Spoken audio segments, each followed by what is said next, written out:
Pertama, kita mengintrospeksikan diri kita. Yang kedua adalah mengevaluasi sejauh mana kualitas ibadah yang kita perbuatkan sebelumnya. Yang ketiga adalah adanya kemauan yang kuat, yaitu dikatakan dengan himmah untuk berbuat dan beramal soleh. Akan tetapi bulan Muharram itu telah meninggalkan kita semuanya. Saat ini kita berada di bulan Safar, 20 Safar 1444 Hijriah. Sebagian pendapat yang mengatakan bahwa Safar itu adalah perjalanan, karena masyarakat Arab itu melarangkan orang melaksanakan perjalanan di bulan Safar. Ada lagi sebagian pendapat mengatakan Safar itu adalah kekosongan. Sebagian masyarakat Arab juga dilarang untuk mengosongkan rumahnya.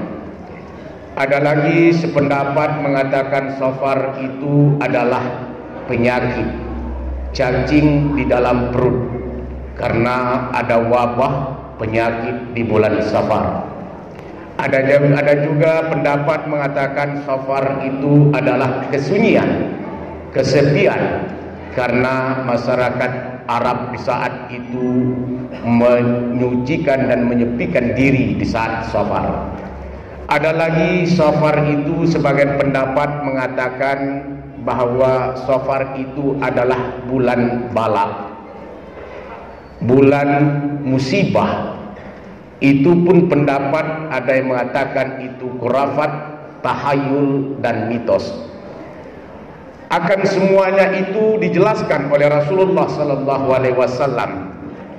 Dalam hadis beliau mengatakan dengan artinya, tidak ada wabah dan tidak ada keburukan binatang terbang, dan tidak ada kesialan di bulan Safar, dan larilah, jauhkanlah dirimu daripada penyakit kusta, sebagaimana engkau melarikan diri dari seekor singa.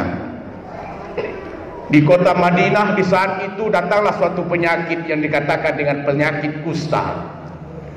Dan seluruh negara ini pun sudah didatangkan suatu penyakit yang dikatakan dengan COVID-19. Di saat itu juga dijelaskan oleh Rasulullah, apabila di suatu negeri itu datang suatu penyakit, jangan engkau masuk ke negeri tersebut. Apabila di suatu negeri itu telah mendatangkan suatu penyakit, jangan engkau keluar dari negeri itu, karena pun akan mendatangkan suatu penyakit. Di kota Madinah di saat itulah datanglah suatu penyakit yang namanya penyakit kusta. Akan tetapi Rasulullah SAW selalu berdoa kepada Allah. Akhirnya penyakit itu pun tetap lenyap di atas tanah haram dan tanah suci itu. Akan tetapi di dalam Al-Quran tadi dijelaskan, di bulan Safar ini kira-kira untuk menjauhkan dari segala bala, malapetaka, mara bahaya, bencana, musibah yang ada di diri kita itu semuanya. Hal-hal apa saja yang harus kita tingkatkan agar kita bekerja dan melaksanakan ibadah dan mendekatkan diri kita kepada Allah Subhanahu wa taala. Yang pertama itu adalah kita meningkatkan keimanan dan ketakwaan kita kepada Allah Subhanahu wa taala. Al-Quran telah menjelaskan, ya ayyuhallazina amanu taqullaha wal tanzur nafsum ma qaddamat lighad wattaqullaha innallaha khabirum bima ta'malun. Wahai orang-orang yang beriman, bertakwalah kamu kepada Allah. Sesungguhnya bekal apa yang akan engkau siapkan untuk hari esok. Bertakwalah kamu kepada Allah. Apapun yang engkau perbuatkan di atas muka bumi ini, Allah tahu atas segala apa yang engkau kerjakan. Itulah yang dikatakan meningkatkan kualitas iman dan ketakwaan. Iman itu yang diartikan adalah tasdiqu bil qalbi wa taqriru bil lisan wal amal bil arkan.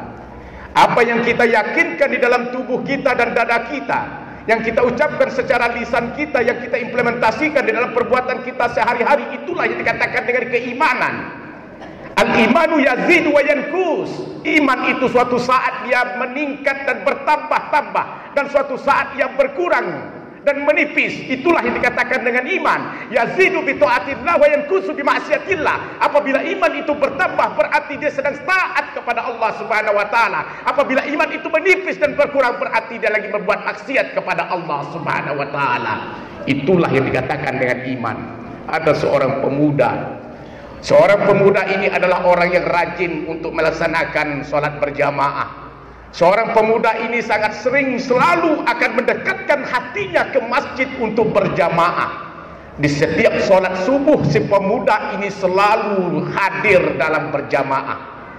Akan tetapi di saat itu setan, jin, iblis itu yang akan membimbingkan pemuda itu untuk mendatangkan suatu masjid. Maka dalam hadis Rasulullah katakan, "Idza ra'aitumur rajula ya'tadul masjidah fashhadu lahu bil iman." Apabila engkau melihatkan ada seorang laki-laki, seorang pemuda yang hatinya selalu untuk mendekatkan diri ke masjid, saksikanlah bahwa itulah orang-orang yang beriman. Pemuda itu setiap mau melaksanakan sholat subuh berjamaah, pemuda ini selalu datang ke masjid.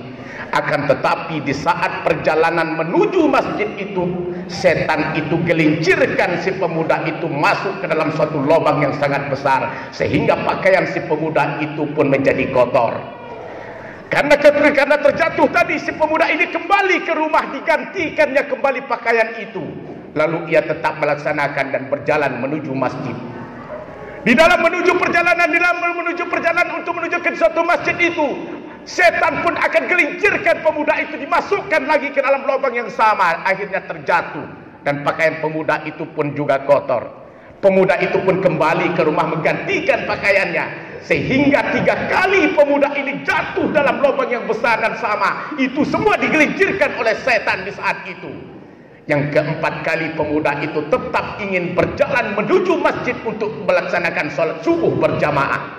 Di saat itulah setan itu, jin dan iblis itu membimbing pemuda itu sampai ke pintu masjid. Di saat itulah pemuda berkomunikasi kepada setan itu. Syaitan itu adalah selalu menyerupai manusia. Apa yang ia katakan, "Wahai pemuda, saya telah ujikan keimananmu untuk datangkan suatu masjid. Akulah yang menjatuhkan engkau di satu lubang yang besar, tapi niat engkau tetap engkau datang ke masjid. Aku jatuhkan kembali, engkau tetap akan datang ke masjid. Aku jatuhkan kembali, engkau pun tetap datang ke masjid." Itulah pemuda yang beriman dan bertakwa kepada Allah Subhanahu wa taala. Apa kata jin itu, iblis itu kepada wahai pemuda, sesungguhnya setiap engkau jatuh, engkau datang ke masjid, engkau berniat semua dosa-dosa orang tuamu diangkatkan oleh Allah Subhanahu wa taala. Di saat engkau jatuh, engkau datang ke masjid, semua tetangga dan keluarga di lingkunganmu itu akan diangkat Allah penyakitnya dan juga taubat dan dosa-dosanya. Setiap engkau datang ke masjid yang ketiga kali, semua dosa-dosa orang yang ada di lingkunganmu itu diampunkan oleh Allah Subhanahu wa taala. Itulah yang dikatakan dengan orang yang beriman dan bertakwa kepada Allah Subhanahu wa taala. Yang pertama itu adalah meningkatkan keimanan dan ketakwaan kita kepada Allah Subhanahu wa taala. Amaliyah ibadah kita di bulan Safar yang kedua itu adalah perbanyaklah kita mengingat Allah Subhanahu wa taala. Zikir kita selalu kepada Allah. Perbanyakkan berzikir menghadapkan kepada Allah. Ya ayyuhallazina amanu zkurullaha dzikran katsira. Wahai orang-orang yang beriman, ingatlah kamu kepada Allah. Selalu ingat kamu kepada Allah. Berzikirlah kamu kepada Allah. Wasabbihuhu bukratan wa asila. Bertasbihlah engkau. Subhanallah walhamdulillah wala ilaha illallah wallahu akbar, baik pagi maupun petang. Ada kalimat-kalimat yang sangat mudah dan ringan di lisan, akan tetapi berat di timbangan. Itu adalah subhanallah walhamdulillah wala ilaha illallah wallahu akbar. Dimanapun kita berada, selalu ingat kita kepada Allah Subhanahu wa ta'ala. Amaliyah ibadah kita yang ketiga ini adalah perbanyakkanlah kita itu untuk melaksanakan sholat sunnah, terutama adalah sholat duha. Sholat duha itu adalah sholat di saat orang sibuk bekerja, di saat orang sibuk mencari nafkah. Itu bagaikan anak unta yang terbangun di saat itu dari pemberanian yang sangat panas, itulah sholat duha. Sholat duha itu mendatangkan suatu rezekinya Allah Subhanahu wa taala. Bukannya kita setelah berdoa, setelah sholat duha kita berdoa, Allahumma in kana rizqun fis sama fa anzilhu. Ya Allah, kalau memang rezeki itu ada di langit, turunkan ya Allah. Wa in kana fil ardi fahrijuhu. Kalau memang rezeki itu banyak di bumi, keluarkan ya Allah. Wa in kana mu'assiran fayasiru. Kalau memang rezeki itu sukar, permudahkanlah ya Allah. Wa in kana haraman fatahirhu. Kalau memang rezeki itu kotor, bersihkan ya Allah. Wa in kana ba'idan faqribhu. Kalau memang rezeki itu jauh ya Allah, perdekatkanlah ya Allah. Itulah arti daripada sholat duha, itu adalah mendatangkan rizki-rizki kepada kita. Sesungguhnya orang yang melaksanakan sholat duha itu adalah sama dia bersedekah. Karena di dalam tubuh manusia itu ada 360 persendian yang harus ia sedekahkan. Lalu sahabat itu bertanya kepada Rasulullah, wahai Rasulullah, bagaimana saya sedekahkan tubuh yang 360 sendi-sendi ini yang harus aku sedekahkan? Apa kata Rasulullah SAW? Wahai sahabat, engkau membersihkan kotoran dan dahak di masjid itu adalah sedekah. Engkau ambilkan duri-duri di jalan sehingga orang tidak terjatuh, itu adalah sedekah. Apabila kedua-duanya tidak engkau dapatkan, maka 2 rakaat sholat duha itu sama saja engkau mensedekahkan daripada organ tubuh 360 persendi-sendian itu. Maka dikatakan oleh Abi Hurairah, ya Rasulullah, ayyi sedekatin afdalun. Kira-kira ya Allah, Rasulullah, yang paling mulia dan utama itu sedekah yang seperti apa ya Rasulullah? Apa jawab Rasulullah? Juhdul mukilli. Orang yang paling mulia dan utama bersedekah itu adalah orang-orang yang mengumpulkan harta bendanya. Lalu setelah terkumpul harta bendanya itu, wabda biman ta'ulu, lalu ia berikanlah sedekah dan harta bendanya kepada orang yang paling dekat dengan dirinya. Itulah yang dikatakan orang yang mulia, orang yang paling utama, yaitu dikatakan dengan bersedekah. Nanti kita akan menyesal apabila kita dipanggilkan oleh Allah Subhanahu wa taala kalau kita tidak pernah berinfak bersedekah. Kita akan menyesal apabila kita telah dicabutkan oleh Allah, dipisahkan antara ruh dan jasad. Apa yang dibilangkan orang yang telah meninggalkan dunia? Rabbi laula akhartani ila ajalin qarib. Wahai Tuhanku, wahai Allah, kalau bisa ajalku engkau tangguhkan terlebih dahulu, tangguhkan dahulu. Wa asaddaq wa akun minas salihin. Saya akan bersedekah, saya akan berinfak, saya akan berbagi, saya akan menjadi orang yang soleh. Sebelum penyesalan itu terjadi, maka keluarkanlah sebagian apa yang kita punya, apa yang rizki Allah berikan. Di samping kita memohon rizki kepada Allah, akan tetapi di dalam rizki itu ada hak milik orang lain yang harus kita berikan. Itulah yang dikatakan dengan perbanyakkan sholat duha. Di suatu ketika itu ada saudari suku Badui waktu itu.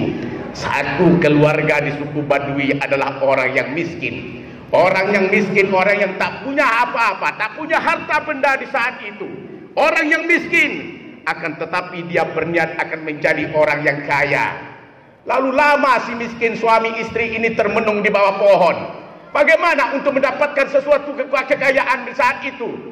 Wahai suamiku, sesungguhnya engkau kan kenal dengan Nabi Musa alaihi salam. Nabi Musa akan bisa berkomunikasi dengan Allah. Kenapa tidak kita mintakan saja kepada Nabi Musa itu harta benda yang banyak, supaya Nabi Musa memohon kepada Allah, kita diberikan suatu kekayaan. Walaupun 1 tahun saja kita menjadi orang kaya, kita pernah mencicipikan kekayaan itu. Akhirnya berangkat suku Badui ini temukan Nabi Musa alaihissalam. Wahai Nabi Allah Musa alaihissalam, kami ini dari suku Badui adalah orang yang selalu dan menjadi orang yang miskin, orang yang tak punya harta benda selama ini. Tapi kami akan mencoba memohon kepada engkau wahai Musa. Engkau kan bisa berkomunikasi dengan Allah. Berikanlah kami dari suku Badui ini kekayaan keluarga kami, sehingga kami bisa merasakan bagaimana menjadi orang yang kaya. Minimal 1 tahun saja kami mencicipi kekayaan itu. Nanti setelah itu mau engkau ambilkan semua harta benda. Yang penting kami sudah merasakan bagaimana menjadi orang yang kaya. Baik, kata Nabi Musa, akan aku mintakan kepada Allah supaya Allah berikan engkau kekayaan wahai miskin. Setelah itu Nabi Musa bermohon kepada Allah, wahai Allah, datang seorang keluarga yang menjadi yang miskin, yang memohon kekayaan untuk diberikan kekayaan. 1 tahun, ya wahai Allah, berikan kekayaan kepada Nabi, kepada suku Badui tersebut. Akhirnya Allah mengijabahkan doa Nabi Musa dan kekayaan itu diberikan kepada orang yang miskin dari Badui tadi. Setelah 1 tahun dia mendapatkan kekayaan, dia menjadi orang yang kaya raya, memiliki tanah yang banyak, memiliki kebun yang banyak, memiliki binatang yang banyak, memiliki rumah yang begitu banyak. Dengan kekayaan itu, apa kata suaminya? Wahai istriku, sesungguhnya harta ini suatu saat akan diambilkan oleh Allah sesuai dengan perjanjiannya Allah. 1 tahun ini harta benda ini akan diambil. Untuk apa kita simpankan harta yang banyak ini? Untuk apa kita simpankan yang dikatakan kebun yang banyak? Untuk apa kita bangunkan rumah yang begitu besar dan tinggi? Semuanya nanti akan diambilkan oleh Allah. Oleh karena itu suaminya itu selalu ambilkan harta bendanya tadi, ia selalu bantukan